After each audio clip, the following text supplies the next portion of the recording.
بالعالمین وصلی اللہ علی محمد وآلہ الطاہرین ولعنۃ اللہ علی اعدائہم اجمعین الی قیام یوم الدین وقال سبحانہ وتعالی یا ایھا الذین آمنوا کتب علیکم الصیام کما کتب علی الذین من قبلکم لعلکم تتقون۔ موضوع گفتگو روزوں کے احکام، اور اب ہماری گفتگو کا موضوع ہوگا مبطلات صوم، یعنی روزوں کو باطل کرنے والی چیزیں۔ سب سے پہلے جس چیز کی جانب توجہ دلانی ہے وہ یہ کہ کچھ کام حرام ہیں، ان کا گناہ ہے، لیکن ان سے روزہ باطل نہیں ہوگا، اور کچھ کام ایسے ہیں کہ جو حلال ہیں لیکن وہ روزے دار پر حرام ہیں، اور باوجود یہ کہ وہ در حقیقت حلال تھے لیکن ان سے روزہ باطل ہو جائے گا۔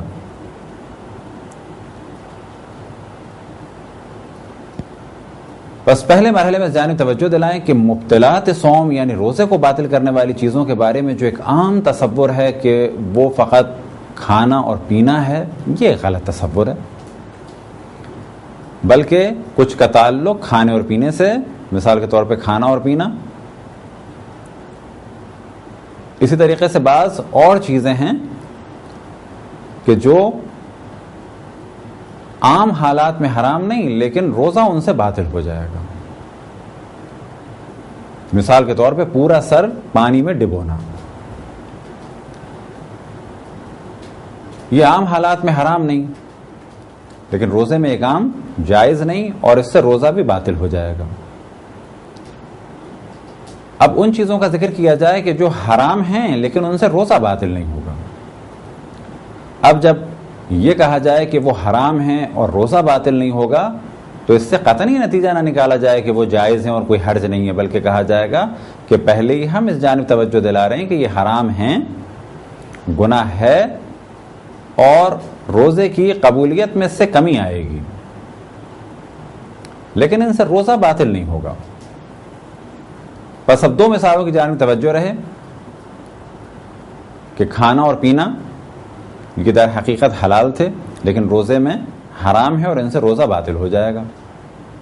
گانا بجانا حرام ہے، غیر اسلامی فلموں کا دیکھنا، البتہ اسلامی فلموں سے کیا مراد کہ جن میں کوئی بھی ایسی چیز نہ ہو کہ جس سے اخلاق خراب ہوتا ہو، رقص، موسیقی، فسق، فجور، کوئی بھی ایسا سین کہ جو بالکل بہت واضح ہو اور اخلاق کے خراب ہونے کا سبب ہو، عریانیت ہو، فحاشیت ہو، یا کوئی ایسا سین کہ بظاہر اس میں کچھ نہیں ہے لیکن وہ اخلاق کو خراب کرنے کا سبب ہے، کہ اس میں خاص اشارہ ہے یا کسی خاص برے عمل کی جانب توجہ دلائی گئی ہے۔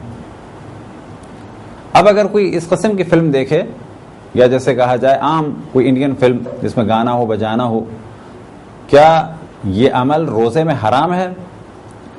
تو جواب یہ ہے کہ یہ عمل روزے میں حرام ہے۔ اب سوال کیا جائے کیا اس قسم کی فلموں سے روزہ باطل ہو جائے گا، کہ گانا سننے سے روزہ باطل ہو جائے گا؟ تو جواب دیا جائے گا کہ روزے کے ثواب میں کمی آئے گی اور قبولیت کی منزل پہ ممکن ہے کہ نہ پہنچ پائے، لیکن اس سے روزہ باطل نہیں ہوگا۔ اب یہاں پر پھر ممکن ہے کوئی سوال کرے کہ قبولیت کی منزل پہ نہ پہنچنے اور باطل ہونے میں کیا فرق ہے؟ اب یہاں پر ایک مثال دی جائے کہ فرض کریں کہ ہم میں سے کوئی شخص ماہ رمضان میں روزہ رکھے،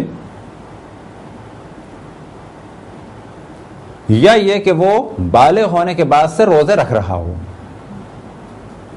کچھ روزوں میں اس نے جان بوجھ کر کھانا کھایا اور پانی پیا،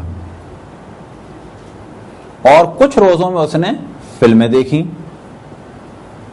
تو اب یہ سوال کیا جائے گا کہ جب سے یہ بالغ ہوا روزہ رکھ رہا تھا، کچھ روزوں میں اس نے کھانا پینے کا سلسلہ کیا اور کچھ روزوں میں اس نے فلمیں دیکھی، اب ایسا آدمی اگر اپنے روزے قضا کرنا چاہے تو کون کون سے روزے قضا کرے گا؟ آیا وہ روزے کہ جن میں جان بوجھ کے اس نے کھایا پیا، یا وہ روزے کہ جن میں فلمیں بھی دیکھیں؟ تو یہاں پر ہماری اس گفتگو کا نتیجہ واضح ہو جائے گا کہ جواب ہم اسے یہ دیں گے کہ جن روزوں میں جاننے کے باوجود کہ کھانے پینے سے روزہ باطل ہوتا ہے اور اس نے کھایا پیا تو وہ اس کے روزے باطل ہو گئے، ان روزوں کو اسے قضا کرنا پڑے گا، کیونکہ کھانا پینا روزے کے باطل ہونے کا سبب ہوتا ہے۔ اور جن روزوں میں اس نے بے شک کھایا نہیں پیا نہیں لیکن بیہودہ قسم کی فلمیں دیکھی، ان سے اس کا روزہ باطل نہیں ہوا بلکہ ثواب میں کمی ہوئی اور قبولیت کی منزل تک یہ روزہ نہیں پہنچ پایا۔ اب سوال کیا جائے کیا ان روزوں کے بدلے بھی قضا کرے؟ تو کہا جائے گا کہ نہیں، جن روزوں میں کھایا پیا ان روزوں کو قضا کرے، جن روزوں میں اس نے اس قسم کی فلمیں دیکھی، مثال کے طور پہ جب رقص و موسیقی تھا، تو ان روزوں کی قضا اس پر واجب نہیں ہے۔ کیا وجہ ہے قضا واجب نہیں ہے؟ کیونکہ گانا بجانا حرام ہے لیکن روزے کے باطل ہونے کا سبب نہیں بنتا۔ بس یہ ایک عامیانہ اور غلط تصور ہے کہ ہر کام جو حرام ہے اس سے نماز باطل ہو جائے، یا ہر وہ کام کہ جس سے جو حرام ہے اس سے روزہ باطل ہو جائے، یہ بالکل ایک غلط تصور ہے۔ مشہور قول کی بنا پر، یعنی جو مشہور ہیں مبطلات روزہ وہ ہیں 9۔ ایک عام تصور یہ ہے کہ روزہ شاید نام ہے کھانے پینے کو ترک کرنے کا، جبکہ ایسا نہیں ہے، بلکہ روزے کے معنی ہیں اول فجر سے اول رات تک اگر شرائط پائی جاتی ہوں روزہ واجب ہونے کی، اور پھر ان شرائط کا خیال کیا جائے کہ جس سے روزہ صحیح ہوتا ہے، اور روزہ صحیح ہونے کی شرائط میں سے ایک شرط ہے کہ ان چیزوں کو ترک کیا جائے کہ جن سے روزہ باطل ہوتا ہے۔ اب وہ چیزیں کتنی ہیں؟ وہ ہیں 9۔ یہ تصور کہ یہ سب کے سب کا تعلق کھانے یا پینے سے، یہ غلط ہے، یا سب کا تعلق پیٹ سے ہے، یہ بھی غلط ہے، بلکہ ان میں سے ایک چیز ایسی ہے کہ جس سے روزہ باطل ہوتا ہے، وہ کیا ہے؟ وہ ہے کھانا اور پینا۔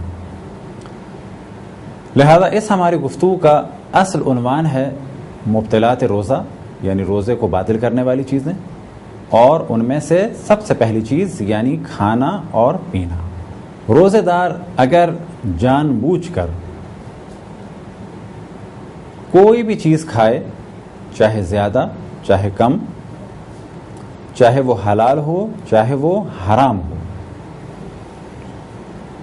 چاہے وہ عام طور پر کھائی جاتی ہو اور چاہے وہ عام طور پر نہ کھائی جاتی ہو، یا یہ کہ بالکل بھی نہ کھائی جاتی ہو، بس کھانا چاہے تھوڑی مقدار میں کھایا جائے چاہے زیادہ مقدار میں، کوئی چیز چاہے تھوڑی مقدار میں پی جائے یا زیادہ مقدار میں، شرط یہ ہے کہ جان بوجھ کے اگر پیے گا تو روزہ باطل ہو جائے گا۔ اسی طریقے سے وہ چیز حلال ہو یا حرام ہو، البتہ اگر حرام چیز سے روزہ باطل کرے گا تو بعد میں اس کی گفتگو آئے گی، کفارہ شدید تر ہو جائے گا۔ البتہ حرام چیز سے روزہ باطل کرنے میں بھی مجتہدین کے جو فتوے ہیں انشاءاللہ بعد میں بیان کیے جائیں گے۔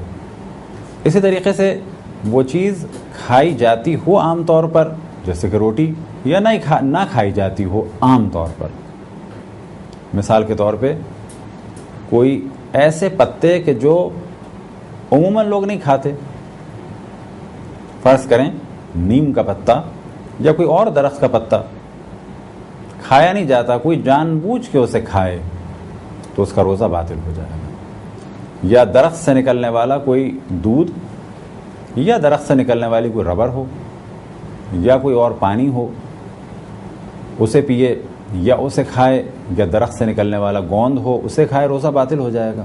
بس پہلے مرحلے میں چیز واضح ہو جائے کہ روزہ باطل ہو جائے گا کسی بھی چیز کے کھانے سے اور پینے سے، چاہے وہ کم ہو یا زیادہ ہو، حلال ہو یا حرام ہو، عام طور پر کھائی جاتی ہو یا نہ کھائی جاتی ہو۔ شرط یہ ہے کہ جان بوجھ کر اگر کھایا جائے یا پیا جائے تو روزہ باطل ہو جائے گا۔ اب یہاں پر سوال کیا جا سکتا ہے کہ اگر بھول کے کوئی کھا لے تو جواب یہ ہے کہ اگر کوئی بھول کے پیٹ بھر کے کھانا بھی کھا لے، جو اتفاق سے بعض لوگوں کے ساتھ ایسا ہوتا ہے، خصوصاً ماہ رمضان کے شروع کے روزوں میں، کہ ان کی توجہ روزے کی جانب نہیں ہوتی اور وہ کھا لیتے ہیں۔ اب اگر کسی کو کھانے سے پہلے ہی یاد آ گیا تو اس کا روزہ صحیح ہے، کیونکہ اس کا ارادہ نہیں تھا کھانے کا۔ اسی طرح سے کسی کو اگر کھانے کے دوران یاد آیا، اور کھانے کے دوران سے کیا معنی؟ کھانے کے دوران کے معنی یہ کہ ابھی نوالا منہ کے حصے میں ہے، اترا نہیں ہے، یا پانی ابھی ہونٹوں سے اندر گیا ہے ابھی لیکن حلق سے اترا نہیں ہے۔ کسی کو اس دوران اگر یاد آ جائے تو واجب ہے کہ یہ منہ سے کھانا نکال دے، یا جو پانی اس کے دہن میں ہے، منہ میں ہے، اسے نکال دے۔ اب اگر اس نے ذرہ برابر بھی جان بوجھ کے نکل لیا تو اس کا روزہ باطل ہو جائے گا، لیکن اگر بھول کے پورا کھانا کھا لیا تو کوئی حرج نہیں۔ جیسے ہی اس کو یاد آیا پیٹ بھرنے کے بعد کہ میرا روزہ تھا، اور اس وقت وہ آرام سے ہاتھ واتھ دھو کے بیٹھا ہے، تو اس کا روزہ باطل نہیں ہوگا۔ لیکن اگر 20 نوالے کھا کے 21ویں نوالے پہ یاد آیا تو 20 نوالے اس نے کھائے تھے اس عالم میں کہ یہ بھولا ہوا تھا، تو اس کا روزہ صحیح ہے۔ 21ویں نوالے کو چاہے کھانے سے پہلے یا منہ میں لے جانے کے بعد جب بھی یاد آئے تو اس کو نکالنا ہوگا۔ اس کے بعد ایک ذرہ بھی جان بوجھ کے لے جانا، ایک ذرہ بھی جان بوجھ کے لے جانا، یا ایک قطرہ بھی جان بوجھ کے لے جانا اندر، یعنی حلق سے نیچے لے جانے سے روزہ باطل ہو جائے گا۔ فرض کریں کسی نے کھانا کھا لیا، آخر میں اس نے سوچا کہ اپنی زبان سے جو کچھ لگا ہوا ہے منہ کے اندر اسے صاف کروں اور لے جاؤں منہ کے اندر، یا اگر کچھ ریشے لگے ہوئے ہیں دانت کے بیچ میں تو انہیں بھی ہضم کر لوں، اور نیت یہ ہو کہ جب میں نے اتنا کھا لیا تو اتنے سے کیا ہوگا۔ تو یہاں پر یہ کہا جائے گا کہ جو بھولے سے کھایا وہ صحیح ہے، اور جو بھولے سے نگل گئے وہ بھی صحیح، لیکن جو اس وقت اختیار میں ہے، جو چلا گیا اس کو نکالنا نہیں ہے۔ فرض کریں کہ ہم نے نوالا ایک دم سے نکلا یا حلق میں تھا، اب اس کو نکالنا ضروری نہیں ہے، یہ نیچے چلا گیا، اگر منہ میں ہے تو اس کو نکالنا ہے۔ اب اگر کسی نے روزے کے درمیان بھولے سے وہ چیز جو اس کے دانتوں میں رہ گئی، فرض کریں کوئی چیز اس نے کھائی تھی، گوشت کا ریشہ رہ گیا، یا کوئی چیز کھائی تھی وہ اس کے کہیں لگی رہ گئی، اب سحری کے بعد اس پر لازم ہے کہ اسے نکال کے پھینک دے، لیکن اگر اس نے اسے جان بوجھ کر نگل لیا تو روزہ باطل ہو جائے گا، لیکن اگر بے خیالی میں نگل گیا تو روزہ باطل نہیں ہوگا۔ اب یہاں پر ایک سوال ذہن میں آ سکتا ہے مسواک کے بارے میں۔ مسواک کیا چیز ہے؟ مسواک ہر وہ چیز کہ جس سے دانتوں کو صاف کیا جائے، وہ لکڑی نیم کی بھی ہو سکتی ہے، ببول کی بھی ہو سکتی ہے، کسی اور درخت کی بھی ہو سکتی ہے۔ اسی طریقے سے مسواک ایک برش بھی ہو سکتا ہے، اور مسواک ایک کپڑا بھی ہو سکتا ہے۔ لہذا سابقہ دور میں اور خود ہمارے یہاں فقہ میں مسواک کے بارے میں جہاں مختلف مثالیں ہیں، ان میں سے ایک مثال یہ کہ اگر کوئی اپنے ہاتھوں پہ اس طرح سے کپڑے کو لپیٹ لے تو یہ بھی اس کے لیے مسواک ہے۔ لہذا سابقہ دور میں جب برش نہیں تھا تو لوگ اپنے دانتوں کو صاف کرنے کے لیے کپڑا انگلی پر لپیٹ لیتے تھے اور اس کے ذریعے سے دانتوں کو صاف کرتے تھے، یہ بھی مسواک ہے۔ اب مسئلہ یہ ہے کہ مسواک چاہے لکڑی ہو، چاہے برش ہو، یا یہ کپڑے کی صورت میں ہو، اسے فرض کریں کہ ہم نے خشک تھا اور دانت صاف کرنا شروع کیے، یا خشک برش سے دانت صاف کرنا شروع کیے، یا کسی لکڑی کے ذریعے سے یا دنداسے کے ذریعے سے دانت صاف کرنا شروع کیے، اور اس میں کچھ ہمارا لعاب دہن جمع ہو گیا۔ اب اگر اس کو باہر نکالا جائے اور پھر اس کو دوبارہ منہ میں رکھ کے نیچے لے جایا جائے تو عموماً مراجع کا فتویٰ یہ ہے کہ اس سے روزہ باطل ہو جاتا ہے، لہٰذا اس کام سے بچا جائے۔ حتیٰ آقا فاضل لنکرانی مرحوم رضوان اللہ تعالی علیہ نے ایک اور مثال بھی دی کہ اگر کوئی فرض کریں کہ دھاگے کو اپنے لعاب دہن سے سیدھا کرتا ہے، اور یہاں مثال رکھ لیں کوئی دھاگا موٹے قسم کا ہو، اون ہو، اور اس میں اس کا تھوک یا لعاب دہن اچھی خاصی مقدار میں آ گیا، اب اگر وہ اس کو دوبارہ لے جاتا ہے اور اس کو نگل لیتا ہے تو وہ اس میں بھی احتیاط فرماتے تھے کہ یہ کام نہ کیا جائے۔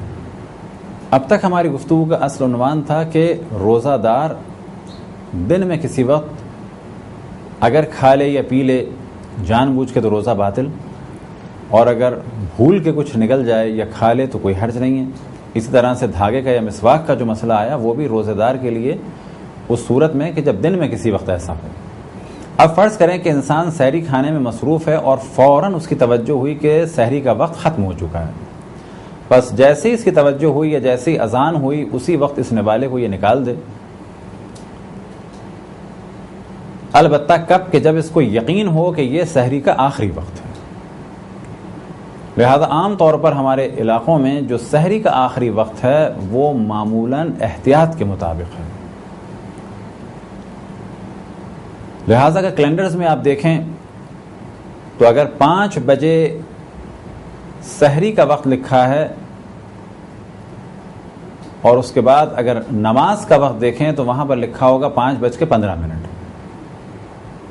تو عموماً ہوتا یہ ہے کہ ممکن ہے کہ سحری کا وقت آپ کے علاقے میں 5 بجے تھا، 10 منٹ پہلے سحری چھوڑنے کا کہا گیا، امساک کا کہا گیا، کس لیے؟ تاکہ انسان کو یقین ہو جائے کہ میں نے آخر وقت سے پہلے کھانا پینا ترک کر دیا تھا۔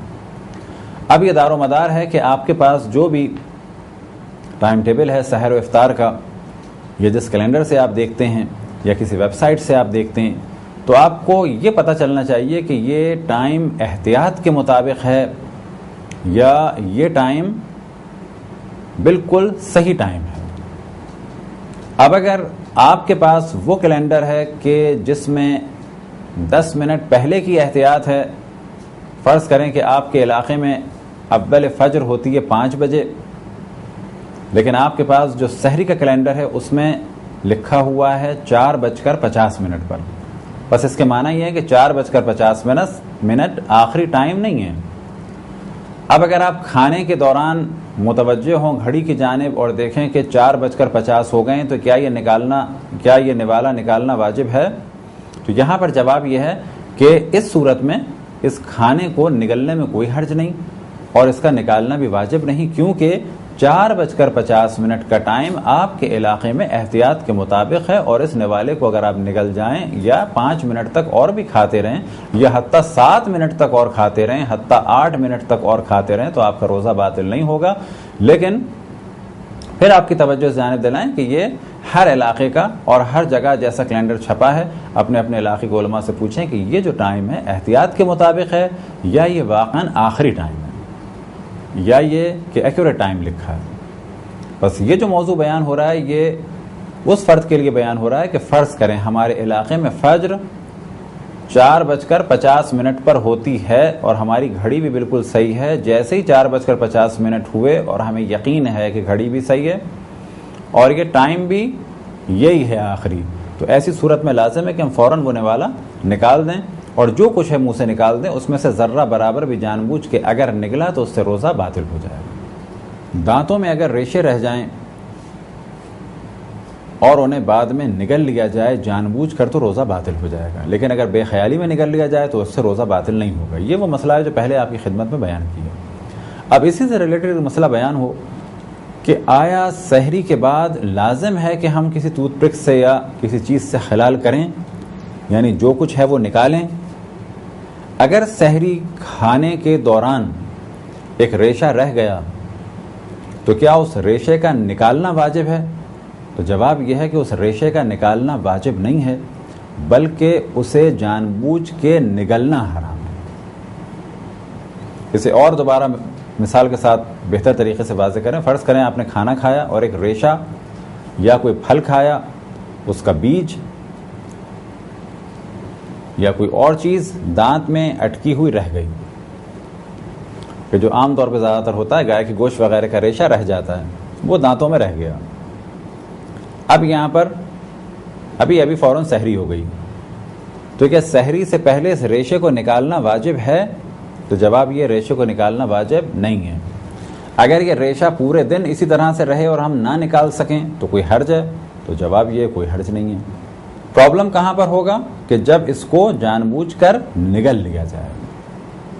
لیکن اگر دن میں کسی وقت وہ ریشہ نکل گیا تو جب وہ نکلا تو اس کو ہم اپنے منہ سے نکال کر باہر پھینک دیں، لیکن اگر جان بوجھ کے نکلا تو روزہ باطل ہو جائے گا۔ بس یہاں پر یہ بات بھی واضح ہو گئی کہ سحری کے بعد خلال کرنا واجب نہیں ہے، لیکن اگر کر لیا جائے تو بہت بہتر ہے۔ ہاں، اگر کوئی یہ جانتا ہو کہ جو کچھ میرے منہ میں ہے یعنی ریشہ وغیرہ میں کنٹرول نہیں رکھتا اور اس کو باہر نکال نہیں سکتا، یہ ریشہ ضرور پیٹ میں جائے گا، اگر کسی کو یقین ہے کہ یہ ضرور پیٹ میں جائے گا تو اس پر واجب ہے کہ اس کو نکال دے۔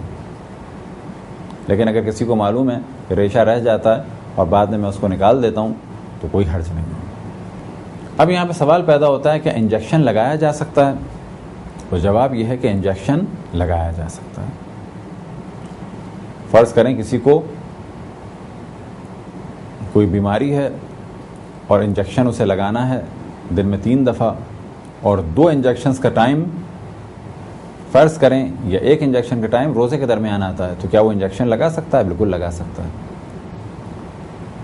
اب ممکن ہے کسی کے ذہن میں آئے کہ ہاں مجبوری کی حالت میں لگا سکتا ہے، کہ بغیر مجبوری کے بھی لگا سکتا ہے؟ مثال کے طور پہ 1 انجیکشن ہمیں 24 گھنٹے میں لگانا ہے، چاہے روزے کے درمیان لگائیں اور چاہے روزے کے بعد لگائیں۔ تو یہاں پر بھی جواب یہ ہے کہ اگر ہم روزے کے درمیان بھی لگا لیں تو انجیکشن سے روزہ باطل نہیں ہوتا ہے۔ فقط ایک احتیاط کی جاتی ہے جو بعض علماء کرام نے فرمائی، مراجع الزام نے فرمائی، جیسے کہ امام خمینی نے، کہ ایسا انجیکشن کہ جو کھانے کی کمی کو دور کرتا ہے بنا بر احتیاط اسے استعمال نہ کیا جائے۔ لیکن باقی ایک اچھے بڑے مراجع کی تعداد فرماتی ہے کہ بہتر ہے کہ اسے استعمال نہ کیا جائے، لیکن وہ انجیکشن بھی استعمال کیا جا سکتا ہے۔ اور اسی طریقے سے آغا مکارم شرازی اور آغا زنجانی بھی احتیاط فرماتے ہیں کہ ایسا انجیکشن کہ جو دوا کے طور پر یا غذا کی کمی کو دور کرنے والا ہو اس سے بچا جائے۔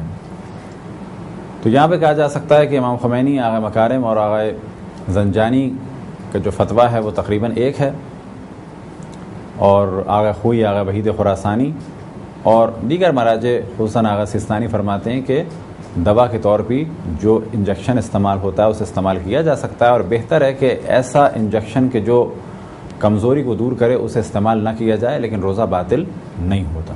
اب اگر کوئی احتیاط پہ عمل کرنا چاہے تو کہا جائے گا کہ ایسے انجیکشن سے اگر روزے میں بچے تو بہتر ہے۔ ایک سوال پیدا ہوتا ہے انہیلر کے بارے میں۔ فرض کریں کسی کو دمے کا پرابلم ہے، اب یہ دمے کا پرابلم 24 گھنٹے کا نہیں ہے، دن میں کسی وقت بھی ہوتا ہے یا یہ کہ کبھی کبھی ہوتا ہے۔ کیا ایسا شخص روزہ رکھ سکتا ہے؟ بالکل روزہ رکھ سکتا ہے۔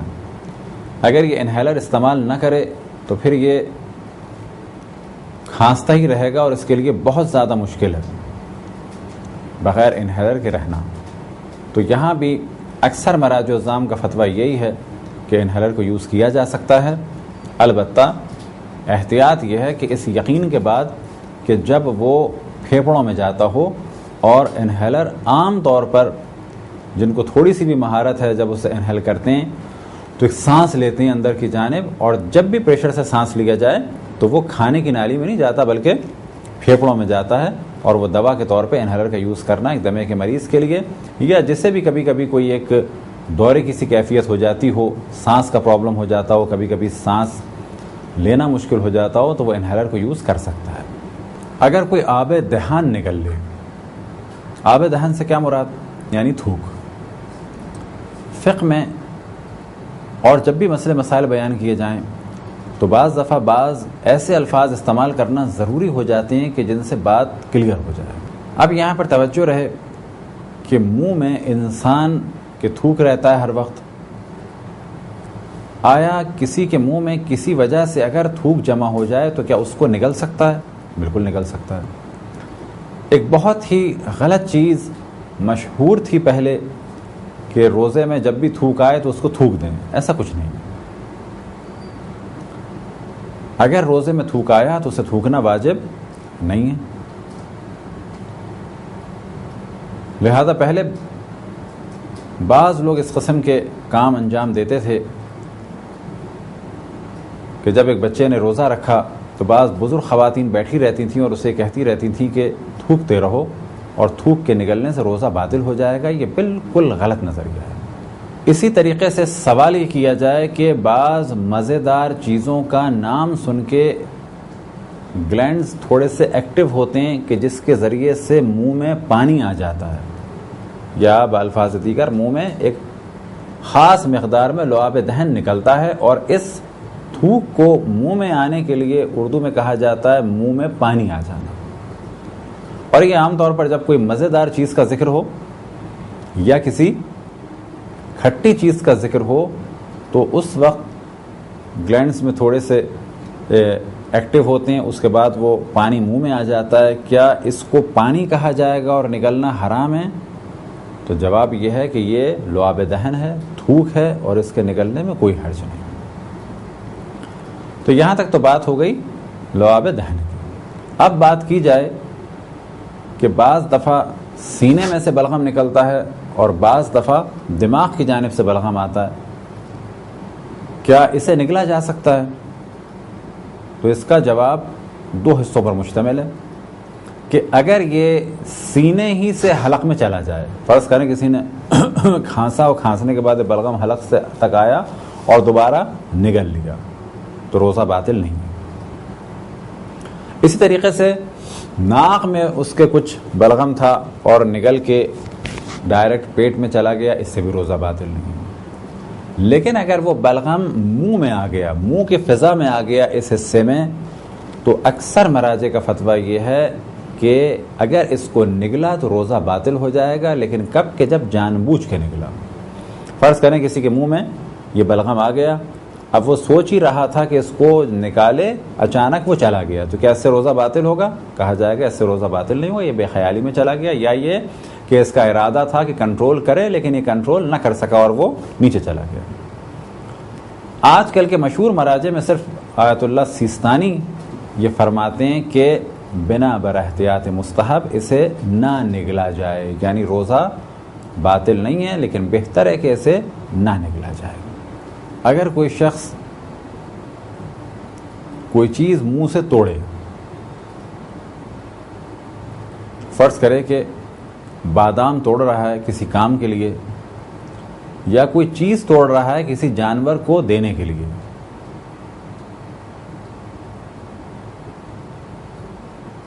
یا جیسے کھانا پکاتے میں بعض دفعہ خواتین فرض کریں کہ جائے پھل یا کوئی چیز توڑ رہی ہیں اور توڑنے کے لیے انہوں نے اپنے منہ کو استعمال کیا. اب اگر کچھ ذرے گر گئے اور اس کا ذائقہ بھی زبان پہ آ گیا تو کیا روزہ باطل ہوگا؟ تو جواب یہ ہے فقط ذائقہ زبان پہ آنے سے روزہ باطل نہیں ہوگا, شرط یہ ہے کہ اگر اس کو نگل لیا تو روزہ باطل ہوگا. پر فرض کریں کسی جانور کے لیے ایک چیز ہم نے, کوئی پھل ہے اسے توڑ کے دینا ہے, یا کوئی چیز ہمیں توڑنی ہے اور وہ چیز توڑنے کے دوران ہمارے منہ میں چلی گئی اور ہم روزے سے ہیں, اگر وہ اندر تک چلی گئی بغیر اختیار کے تو روزہ باطل نہیں ہے. اگر وہ منہ کے اس حصے میں ہے تو ان ذرات کا نکالنا واجب ہے. اب یہاں پر کوئی کہہ سکتا ہے کہ ان ذرات کا ایک ذائقہ زبان پہ چلا گیا, تو ذائقہ جانے سے کچھ نہیں ہوتا. اسی طریقے سے سوال کیا جا سکتا ہے کہ اگر کبھی انسان مجبور ہو جائے کوئی چیز چکھنے میں, ایک چیز چکھنی ہے, فرض کریں آپ روزے سے ہیں اور اب آپ کو یاد ہی نہیں ہے کہ اس میں نمک ڈالا یا نہیں ڈالا, اور کوئی ہے بھی نہیں جو چکھ سکے, یا یہ کہ اگر کوئی چکھنے والا ہے تو وہ صحیح گائیڈ نہیں کر سکتا, کیا کوئی چیز چکی جا سکتی ہے؟ تو یہاں پر بھی چیز واضح رہے کہ چکھنے سے مراد زبان ذائقہ محسوس کرے, اسے کہتے ہیں چکھنا. ایک چکھنا ہمارے ہاں وہ ہوتا ہے کہ جو کہتے ہیں لوگ کہ جی نظر چکھ لی, تو وہ چکھنا تو بلا شک کھانا ہے. اسی طریقے سے کوئی سوپ یا چاول انسان کہتا ہے کہ میں نے چکھ لیے مزے کے لیے, تو ان کا اس چکھنے کے معنی یہ ہے کہ انہوں نے کھا لیا اس کو, وہ تھوڑی مقدار میں کھانا ہے. تو چکھنے کے دو مفہوم ہیں ہماری زبان میں, ایک ہے مختصر مقدار میں کھانا, تو مختصر مقدار میں اگر کھایا یا پیا تو روزہ باطل ہو جائے گا. ایک چکھنا یہ ہے کہ زبان پہ ٹچ کیا. فرض کریں کہ آپ کے پاس 3 یا 4 قسم کی سفید شیشیوں میں کچھ رکھا ہوا ہے, اور یہ پرابلم بعض دفعہ فرض کریں ماہ رمضان میں پیش آتا ہے کہ اب آپ کو نہیں معلوم کہ اس میں سے سوڈا کون سا ہے, نمک کون سا ہے, ٹاٹری کون سی ہے, اور فرض کریں کوئی اور بیکنگ پاؤڈر کون سا ہے. اب آپ کو یہ اندازہ لگانا ہے کہ چھولے میں بیکنگ پاؤڈر نہیں ڈالنا ہے اور کیک میں جو ہے ٹاٹری نہیں ڈالنی ہے, یا یہ کیک میں نمک نہیں ڈالنا ہے. اگر کسی کو اندازہ ہو جاتا ہے ایسے تو فبا, لیکن اگر کسی کو اندازہ نہیں ہوتا ہے تو کیا وہ چکھ سکتا ہے؟ تو کہا جائے گا چکھنے کے معنی یہاں کم کھانے والے نہیں ہیں, بلکہ چکھنے کے معنی آپ نے ہلکا سا ٹاٹری کا ذرہ لیا, ایسے زبان پہ رکھا, آپ کو محسوس ہوا کہ یہ ٹاٹری ہے, فوراً زبان کو ایک ٹیشو پیپر یا کپڑے سے یا ہاتھ سے صاف کر دیا اور ذرہ اندر نہیں جانے دیا. یہ چکھنا کھانا نہیں ہے اور اس سے روزہ باطل نہیں ہوتا. اسی طریقے سے آپ نے سوڈا لیا, چکھا اور آپ کو پتہ چل گیا کہ یہ سوڈا ہے, تو اس سے روزہ باطل نہیں ہوگا. یا یہ کہ نمک لیا, ہلکا ہے چکھا, وہ پتہ چل گیا نمک ہے, اس سے روزہ باطل نہیں ہوگا. بس یہاں پر چکھنے کے مفہوم کو کلیئر کر لیں کہ چکھنا 2 معنی میں ہے, کم کھانا, اس سے روزہ باطل ہو جائے گا, لیکن چکھنا فقط اس حد تک کہ زبان پہ ٹچ کیا بعد میں صاف کر دیا, اس سے کوئی حرج نہیں ہے. ایک سوال یہ ذہن میں آ سکتا ہے کہ اگر بھوک اور پیاس اتنی شدید ہو کہ اس کی جان کو خطرہ ہو تو کیا کیا جائے؟ فرض کریں کہ اب اس کے لیے پیاسا رہنا بالکل ممکن نہیں رہا, شوگر بہت زیادہ اس کی ڈاؤن ہو گئی, یا بہت زیادہ اس کو ویکنس ہو گئی, اب اسے پانی پینا ضروری ہو گیا, تو کیا یہ پانی پی سکتا ہے؟ تو جواب یہ ہے کہ یہ اپنی جان بچانے کے لیے بقدر ضرورت کھا بھی سکتا ہے, پی بھی سکتا ہے, لیکن اس کا روزہ باطل ہو جائے گا. اب ممکن ہے کوئی کہے کہ یہ کیا بات ہوئی, روزہ باطل ہو جائے گا. کہا جائے گا روزہ اس کا باطل ہو جائے گا, فقط یہ کہ یہ گناہگار نہیں مانا جائے گا, کیونکہ اس نے کھانا یا پینا اللہ کے حکم پر انجام دیا, نہ کہ اللہ کی معصیت کرتے ہوئے, لیکن اس کا روزہ باطل ہو جائے گا. کفارہ کچھ نہیں ہوگا اس کا. بعد میں ماہ رمضان کے بعد اسے اس دن کے بدلے 1 عدد روزہ قضا کے طور پہ رکھنا ہوگا. لیکن یہ ذہن میں رہے اور اس کو دوبارہ واضح بیان کریں کہ اس کا روزہ باطل ضرور ہو جائے گا, 100% اس کا روزہ باطل ہے. فقط یہ کہ جان بچانے کے لیے اس نے کھایا یا پیا تو یہ کام اس نے حرام نہیں کیا, بلکہ اگر جان کا خطرہ ہوتا اور یہ نہ کھاتا اور نہ پیتا تو یہ کام حرام ہو جاتا, لیکن روزہ اس کا باطل ہے. اب اسی مسئلے سے متعلق ایک اور چیز کی جانب توجہ رہے کہ جب جان بچانے کے لیے مختصر سا کھانے پینے میں حرج نہیں, اور پھر ہم اس چیز کو واضح کریں کہ لیکن روزہ باطل ہو جائے گا, اور ساتھ میں ایک اور چیز کی تاکید ہے, وہ یہ کہ جتنی ضرورت تھی جان بچانے کے لیے بس اتنا ہی کھانا پینا ہے. یہ نہیں کہ فرض کریں کسی کی شوگر بہت زیادہ لو ہو گئی تھی, اسے کہا گیا کہ آپ کھا لیں, یا ہے کہ بہت زیادہ ڈی ہائیڈریشن ہو گئی تھی, اسے پانی پلا دیا گیا, اب یہ آرام سے بیٹھا ہے, اب یہ کہے کہ میں شربت پیوں, آج مجھے موقع مل گیا. تو یہاں پر اس چیز کی جانب توجہ رہے کہ جان بچانے کی حد تک اسے کھانا تھا اور پینا تھا, اور پھر ہم اس جانب توجہ دلائیں کہ اس کا روزہ باطل ہو گیا, لیکن مغرب تک اسے کوئی بھی اور ایسا کام نہیں کرنا ہے کہ جس سے روزہ باطل ہوتا ہو, بلکہ روزے دار کے تمام ان احکام پر عمل کرنا ہے کہ جو روزے دار پر لازم ہے, اور پھر اس کی جانب توجہ دلائیں 5ویں چھٹی دفعہ کہ اس کا روزہ باطل ہو جائے گا. یہ توجہ دلانے کا ہدف کیا ہے کہ اس مسئلے کو اگر ہم بہت سادے طریقے سے بیان کرتے, کوئی اس کو سنتا اور آخر میں یہ کہتا جی شیعوں کے یہاں جب بہت زیادہ پیاس لگے, بھوک لگے تو کھانا پینا جائز ہے. لہذا ہم نے بار بار توجہ دلائی کہ جب جان کا خطرہ ہو تو اس وقت جان بچانے کی حد تک کھانا اور پینا جائز ہے, لیکن اس کا روزہ باطل ہو جائے گا, اور باقی دن اس کو ہر اس کام سے بچنا ہے کہ جو روزے دار پر حرام ہے. اب تک ہماری گفتگو تھی جان بوجھ کے کھانے اور پینے کی. ایک عمل جو بعض دفعہ لوگ انجام دیتے ہیں اور وہ مکروہ بھی ہے, اور اس جانب توجہ رہے کہ مکروہ کے معنی ہے کہ اگر اس کام کو نہ کریں تو بہتر ہے, لیکن کر لیں تو کوئی حرج نہیں. وہ عمل کیا ہے؟ اس کا تعلق کھانے اور پینے سے ہے. گو کہ اس مسئلے کو توضیح المسائل میں بعد میں بیان کیا جاتا ہے, خصوصاً اس چیپٹر میں کہ جہاں پر چند وہ مثالیں ہیں کہ جہاں پر قضا واجب ہے اور کفارہ واجب نہیں ہے۔ بعض لوگ اپنا منہ ٹھنڈا کرنے کے لیے کلی کرتے ہیں۔ کیا ایسا کام جائز ہے؟ ایسا کام جائز ہے لیکن مکروہ ہے۔ کیا معنی؟ نہ کیا جائے تو بہتر ہے، لیکن کر لیں تو کوئی حرج نہیں۔ اگر کوئی شخص منہ کو ٹھنڈا کرنے کے لیے کلی کرے اور جان بوجھ کے پانی لے جائے تو بلا شک اس نے اپنا روزہ جان بوجھ کے باطل کر دیا، قضا بھی ہے اور کفارہ بھی ہے۔ لیکن اگر پانی اندر لے جانے کا ارادہ نہ ہو اور بغیر ارادے کے چلا جائے تو یہاں پر اسے قضا کرنا ہے، روزہ کفارہ نہیں ہے۔ وجہ کیا ہے؟ کہ اس نے اپنے منہ میں پانی ڈالا تھا منہ کو ٹھنڈا کرنے کے لیے۔ اب ممکن ہے کوئی سوال کرے کہ وضو کے دوران اگر پانی پیٹ میں چلا جائے، حلق سے نیچے اتر جائے تو کیا اس سے بھی روزہ باطل ہوگا؟ تو جواب دیا جائے گا کہ کسی مستحب کام کے لیے جیسے مستحب وضو کے لیے، یا واجب کام کے لیے جیسے کہ نماز واجب کے لیے واجب وضو انجام دینے کے لیے، اسی طریقے سے اگر منہ نجس ہو جائے، منہ میں خون آ جائے، اسے پاک کرنے کے دوران یا وضو کے دوران کہ جب کلی کر رہے ہوں اور کلی کا پانی حلق سے نیچے اتر جائے تو اس سے روزہ باطل نہیں ہے اور نہ ہی قضا نہ ہی کفارے کی ضرورت۔ بس اگر وضو کیا جائے یا کلی کی جائے منہ کو پاک کرنے کے لیے، یا دوران وضو کلی کی جائے یا منہ کو ٹھنڈا کرنے کے لیے کلی کی جائے، تو جو احتیاط کا طریقہ ہے وہ یہ کہ 3 دفعہ پہلے تھوک دیا جائے اس پانی کو اور اس کے بعد اس پانی کو نگلا جائے۔ اب اگر کسی نے کلی کی اور منہ میں کچھ پانی تھا اور جان بوجھ کے نگل گیا تو یہ جانتے ہوئے کہ اگر پانی تھا منہ میں اسے نگل گیا تو اس سے اس کا روزہ باطل ہوگا۔ یہ تھی ایک مختصر سی گفتگو کھانے اور پینے کے حوالے سے۔ خداوند تبارک و تعالیٰ سے دعا ہے کہ بحق محمد و آل محمد ہمیں اپنے رسول اپنی حجتوں خصوصاً امام زمان علیہ الصلوۃ والسلام کی معرفت اور اطاعت کی توفیق عطا فرمائے۔ وصلی اللہ علیہ